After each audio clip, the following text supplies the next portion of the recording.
सद्गुरुदेव भगवान की जय। केलकुंज बेणी गूंथन लीला। बेनी गूंथ कहा को जाने, मेरी से तेरी शान। बेनी गूंथ कहा को जाने, मेरी से तेरी शान। बिच बिच फूल सेत पीत, राते कौर कर सहेरी शान। बैठे रसिक संवारन बारन, कोमल कर कहीं सो। श्री हरिदास के स्वामी श्यामा, नकसिक लो बनाए दई, काजर नखही सो। बेनी गूंथ कहा को जाने, मेरी सी तेरी सो। निकुंज में पूर्व की ओर मुख किए श्री श्याम सुंदर पीले रंग की मखमली गद्दी से जड़े हुए पलंग पर बैठे हैं। श्री श्याम सुंदर के पैर नीचे लटक रहे हैं। उनके सामने श्री प्रिया पश्चिम की ओर मुख किए हुए खड़ी हैं। श्री प्रिया का बायां हाथ श्याम सुंदर के दाहिने कंधे पर है और उनके दाहिने हाथ में पीले रंग की अत्यंत चमकती हुई किसी तेजस धातु की कंघी। श्याम सुंदर अपने बाएं हाथ से उनके दाहिने हाथ को पकड़े हुए हैं। श्री प्रिया मंद मंद मुस्कुराते हुए इस हाथ को छुड़ाने की चेष्टा कर रही हैं। श्याम सुंदर त्रिची चितवन से ताकते हुए एवं मंद मंद मुस्कुराते हुए अपना सिर हिलाते हुए ये प्रकट कर रहे हैं, ना नहीं छोड़ता। सखियां खड़ी खड़ी लीला देख रही हैं। श्री प्रिया के बदन की शोभा निहारते हुए श्री श्याम सुंदर कहते हैं, तो न सही, जैसे प्रतिदिन होता था वैसे ही होने दे। बात यह है कि प्रतिदिन मध्याह्न स्नान के बाद श्री प्रिया प्रियतम को पास पास बिठाकर सखियां दोनों का श्रृंगार करती थी। पर आज श्री प्रिया ने रत्मंजरी के हाथ से कंघी ले ली तथा प्यारे श्याम सुंदर का केस संवारने के लिए उठ खड़ी हुई। श्याम सुंदर ने कहा, अच्छी बात है, पर फिर बदले में मैं तेरे केस संवारूंगा। ये शर्त मंजूर है तो भले ही केस संवारने दूंगा, नहीं तो नहीं। श्री प्रिया जी ने मुस्कुराते हुए सिर हिलाकर संकेत कर दिया, ना, यह स्वीकार नहीं है। अस्वीकृति का संकेत देने के बाद भी श्री प्रिया कंघी लेकर प्यारे श्याम सुंदर के केस संवारने को बढ़ी। श्याम सुंदर ने उनका हाथ पकड़ लिया। श्री प्रिया ने हाथ छुड़ाना चाहा, किंतु श्याम सुंदर ने नहीं छोड़ा। श्याम सुंदर ने कहा, तू शर्त मंजूर कर ले तो हाथ छोड़ देता हूं। श्री प्रिया जी ने कहा, मुस्कुरा कर फिर कह दिया, नहीं। इसी पर श्याम सुंदर ने कहा था कि तो ना सही, जैसे प्रतिदिन होता था वैसे ही होने दे। श्री श्याम सुंदर की ये बात सुनकर श्री प्रिया जी कुछ असमंजस में पड़ जाती हैं। हृदय का प्यार तरंगित तो होकर जिस किस प्रकार से भी श्याम सुंदर के स्पर्श के लिए प्रिया को व्याकुल कर, पर साथ ही लज्जा के कारण अपनी सखियों के बीच में प्रियतम के द्वारा अपने केस संवारे जाना स्वीकार नहीं करने दे रही थी। श्री प्रिया जी मुस्कुराते हुए कुछ क्षण सोचती रहती हैं, फिर कहती हैं, देखो, स्त्रियों की बेणी स्त्रियां ही ठीक हो सकती हैं। श्री प्रिया की बात सुनकर श्याम सुंदर बड़ी गंभीरता से बोल उठते हैं, तो एक बार देख, फिर स्वयं समझ जाएगी। मैं सच कहता हूँ कि मेरी तरह बेणी गूंथना किसी को आ ही नहीं सकता। बेनी गूंथ कहा को जाने, मेरी से तेरी सो। मैं सच कहता हूँ, मेरी तरह बेणी गूंथना किसी को नहीं आ सकता।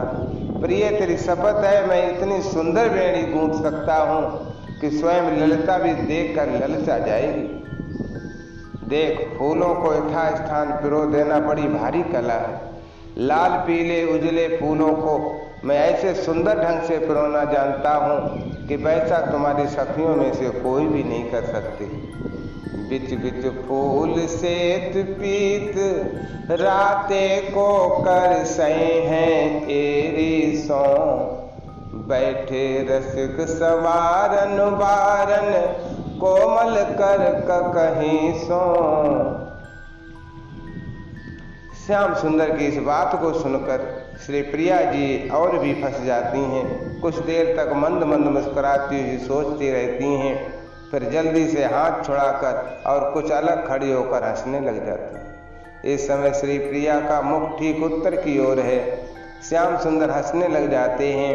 श्री प्रिया जी अपनी दृष्टि प्यारे श्याम सुंदर के मुखार बिंद पर जमाए रखकर पीछे की ओर हटने लगती हैं तथा निकुंज के दक्षिण की ओर की खिड़की के पास जाकर खड़ी हो जाती। श्री प्रिया के अंग की हरी साड़ी पर मध्याह्न के सूर्य की रश्मियां पड़ने लग जाती हैं तथा उनके बदन की शोभा झलमल झलमल करती हुई दिख रही। निकुंज की खिड़की पर गिलोय लता की तरह की एक लता इस ढंग से फैली हुई है कि जिससे खिड़की पर स्वाभाविक जाल बन गया है। श्री प्रिया अपने बाएं हाथ को ऊपर उठाकर बेलों के उसी जाल को पकड़ लेती हैं तथा दाहिने हाथ से दीवाल की एक बेल को पकड़ लेती हैं और तिरछी चितवन से श्याम सुंदर की ओर देखने लगे। श्री प्रिया जाते समय कंगी श्याम सुंदर की जांघ के पास पलंग पर ही छोड़ गई थी। श्याम सुंदर उस कंगी को उठा लेते हैं तथा उसे अपने दाहिने हाथ में लेकर अतिशय मधुर कंठ से कहते हैं, प्रिय एक बार परीक्षा के लिए ही देख।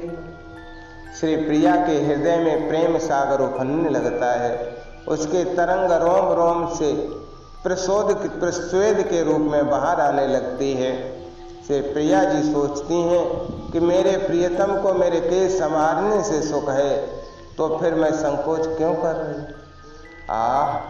मेरे इस अंग के अणु अणु पर तो प्यारे श्याम सुंदर का ही अधिकार है। श्री प्रिया के हृदय के भाव तो आंखों में आ जाते हैं। पुतलियां प्रेम में अधीर होकर कोयों में ऊपर नीचे नाचने लगती हैं। श्री प्रिया अपना सिर किंचित नीचा करके वहीं पूर्व की ओर मुंह करके बैठ जाती हैं। प्यारे श्याम सुंदर समझ जाते हैं कि प्रिया की मौन सम्मति मिल गई है। अतिशय उमंग के साथ वे कंगी लेकर उधर ही बढ़ने लगते हैं। श्री श्याम सुंदर के घुंघरारी हल्के कंधों पर जोर से झूलती जा रही हैं, मानो वे भी आनंद में थिरक थिरक कर नाच रही। श्री श्याम सुंदर श्री प्रिया के पास आकर खड़े हो जाते हैं। 3 मंजरियां छोटे छोटे फूलों से भरी हुई 3 डलियां लेकर श्याम सुंदर के पास खड़ी हो जाती हैं। विशाखा राजा रानी के सामने खड़ी हैं। ललिता रानी के पीठ के पास ललिता बड़े सहारे से रानी के सिर से अंचल हटाकर उनकी सुंदरतम केश राशि को साड़ी के अंतराल से निकालकर पीठ पर धीरे से बिखेर देती हैं। श्री प्रिया के लंबे लंबे केश कमर के पास झूलते हुए निकुंज के फर्श को छू रहे हैं। केशों को बिखेर कर ललिता मुस्कुराती हुई तिरछी चितवन से श्याम सुंदर की ओर देखकर कहती हैं, लो संभारो, मैं भी देख लूंगी कि नटखट शिरोमणि श्याम सुंदर किस तरह की कला जानते हैं। प्यारे श्याम सुंदर के अंग से अनुराग एवं उल्लास झर रहा है। वे श्री प्रिया के पीठ के पूर्व की ओर मुख किए हुए बैठ जाते हैं। दाहिने हाथ में कंगी लेकर बाएं हाथ पर केशों को टिकाकर संभालना प्रारंभ करते हैं। सखियों में मंजरियों में आनंद का प्रभाव बहने लग जाता है। कंगी से केशों को संभाल कर श्याम सुंदर गूंथना आरंभ करते हैं। वे 3 डलियों में से लाल, पीले एवं उजले रंग के फूलों को बारी बारी से निकालकर पिरोते जा रहे हैं। ऐसे सुंदर ढंग से पिरो रहे हैं कि लाल, उजले एवं पीले फूलों से कृष्ण कृष्ण लिखा जा रहा है। श्री प्रिया पहले से ही प्रेम में डूबती जा रही थीं। अब जब विशाखा के हाथ के दर्पण के प्रतिबिंब पर दृष्टि गई तब गूंथे हुए केशों में से एक स्थान पर कृष्ण लिखा हुआ देख लिया। तब तो वे बिल्कुल मूर्छित सी होने लग गईं। यद्यप श्याम सुंदर बड़ी सावधानी से एवं बड़ी चालाकी से केशों को श्री प्रिया जी के पीठ के ठीक बीच में रखकर गूंथ रहे थे कि जिससे गूंथना समाप्त होने के पहले मेरी प्रिया देख न सके। पर श्री प्रिया जी ने अपना सिर इधर उधर हिला हिला कर जरा सा देख ही लिया। देखना था कि प्रेम उमड़ा और प्रिया अर्धमूर्छित होकर श्याम सुंदर की ओर लुढ़क पड़ी। श्याम सुंदर भी प्रेम में अधीर होते जा रहे थे, पर प्रिया की इस दशा को देखकर उन्होंने अपने को संभाला। कुछ क्षण गूंथना स्थगित रहता है, फिर प्रिया पहले किसी अवस्था में आ जाती हैं तथा लज्जित होकर पहले की तरह शांत बैठ जाती हैं। प्यारे श्याम सुंदर फूल गूंथ करके बेड़ी रचना का कार्य समाप्त करते हैं। समाप्त करके वे एक बार प्यार भरी दृष्टि से सुंदर बेड़ी की शोभा निहारते हैं, फिर खड़े होकर प्रिया के सामने आ जाते हैं। श्री प्रिया जल्दी से अपना सिर अंचल से ढककर प्यारे श्याम सुंदर की ओर देखकर हंसने लग जाती। इसी समय रूप मंजरी आनंद में डूब कर कहती हैं, तो प्यारे श्याम सुंदर वाकई का श्रृंगार भी तुम ही पूर्ण करो। रूप मंजरी की बात सुनकर श्री प्रिया का हृदय तो पुनः आनंद से नाच उठता है, पर आंखों में प्यार भरा क्रोध लाकर कहते हैं, रे बिना पूछे बिना बूझे तू तो अच्छी पंच बन बैठी। रूप मंजरी मुंह फेर कर हंसने लग जाती है। श्याम सुंदर कहते हैं, हाँ हाँ अभी लो। जब श्री श्याम सुंदर शेष श्रृंगार करने चलते हैं तभी ललिता कहती है, ना तुम बहुत देर लगाओगे, जल्दी से एक दो और भले कर लो, बाकी हम सब करेंगे। श्याम सुंदर मुस्कुरा कर कहते हैं, अच्छी बात है। बड़ी फुर्ती से श्याम सुंदर कुछ दूर पर पड़ी हुई डलियों में से तरह तरह के पुष्पों की बनी हुई 3-4 लड़ियां उठा लेते हैं तथा आपस में एक दूसरे को उलझाकर पायजेब के आकार के 2 आभूषण निर्माण करते हैं। उन आभूषणों को जहां से देखा जाए वहीं से उनमें कृष्ण लिखा हुआ दिख रहा है। श्याम सुंदर उसे बड़ी फुर्ती से श्री प्रिया जी के एड़ी के पास बांधने लग जाते हैं। श्री प्रिया एक बार तो चकित से होकर पैर समेटने लगती हैं, पर प्रियतम की ओर देखकर और ये सोचकर कि मेरे प्रियतम को सुख मिल रहा है, इस भावना से उस आभूषण को बंधवा लेती हैं। सखियां श्याम सुंदर की इस कारीगरी को देखकर आश्चर्य में डूब जाती हैं। आभूषण बांधकर श्याम सुंदर एक मंजरी के हाथ से काजल पत्र ले लेते हैं। काजल पात्र ऐसा बना हुआ है कि उसे देखने वाले को भ्रम हो जाता है, मानो सचमुच ही एक नवजात मयूर शावक हो। श्याम सुंदर अपने दाहिने हाथ की अनामिका उंगली में किंचित काजल लगा लेते हैं और तथा श्री प्रिया जी के सामने बैठकर बाएं हाथ पर श्री प्रिया के दाहिने कपोल पर टेक कर बारी बारी से दोनों आंखों में काजल लगाते हैं। श्री प्रिया की आंखें काजल लगाते समय बंद सी हो जाती हैं। श्याम सुंदर प्रतीक्षा करते हैं, खोलने पर धीरे धीरे लगा देते हैं। श्री प्रिया के सारे मुखमंडल पर लालिमा दौड़ने लगती है। पुतलियां बड़ी तेजी से ऊपर नीचे दाहिने बाएं घूमने लग जाती हैं। श्याम सुंदर उठकर खड़े हो जाते हैं। श्री प्रिया जी भी हंसती हुई अंचल संभालते हुए उठकर श्याम सुंदर का हाथ पकड़ लेती हैं तथा खींचती हुई से ले जाकर पलंग पर बैठा देती हैं। मंजरी के हाथ से श्री प्रिया कंघी लेती हैं तथा हाथ से प्यार के साथ प्यारे श्याम सुंदर के केशों को फिर संवारने लग जाती हैं। उन सुंदरतम घुंघरारी लटों में कंघी देकर बड़े सुंदर ढंग से पीछे की ओर उन्हें ले जाती हैं तथा बाएं हाथ से उन्हें धीरे धीरे दबा दबा कर यथा स्थान स्थिर करती जा रही हैं। केशों को संवार कर पीछे की ओर दाहिने हाथ से कुछ इशारा करती हैं। विलास मंजरी अत्यंत सुंदर कुसुमों का बना हुआ मुकुट जिसके बीच में एक छोटा सा मयूर पिच्छ लगा है, रानी के हाथ में दे देती हैं। प्रेम में दीवानी सी बनी हुई रानी मुकुट की ओर देखती हैं। मुकुट के पुष्पों के प्रत्येक तल में उन्हें प्यारे श्याम सुंदर की छवि दिखती है। वे कुछ चकित से होकर जोर से बोल उठती हैं, ऐ ये तो अजब बात है। रानी की बात सुनकर श्याम सुंदर एवं ललिता सखियां जोर से हंसने लगती हैं। उन्हें हंसते देखकर रानी का भाव कुछ शिथिल पड़ जाता है और वे कुछ शर्मा सी जाती हैं। ललिता हाथ से प्यार से कहती हैं, मुकुट बांध दे। हाथ में लिए रहकर न जाने फिर और क्या क्या देखने लगेगी। विलास मंजरी ने आज इस चतुराई से मुकुट बनाया था कि उस पर सर्वत्र राधा राधा लिखा हुआ दिख रहा था, पर रानी की आंखें इस बात को लक्ष्य नहीं कर सकी। रानी ने धीरे धीरे मुकुट बांध दिया। फिर रानी एक कुंद पुष्प को उठाती हैं। केसर कस्तूरी चिंदनाद घिस घिस कर छोटी छोटी कटोरियों में रखे हुए हैं। उन कटोरियों में से कुंद पुष्प की डंठी को डुबो डुबो कर रानी प्यारे श्याम सुंदर के कपोलों पर अत्यंत सुंदर तरह के चित्र बनाती। इधर सखियां तरह तरह के पुष्पों के आभूषण बनाकर श्याम सुंदर के अंगों को सजाती जा रही हैं। श्याम सुंदर श्री प्रिया की ओर एकटक देख रहे हैं।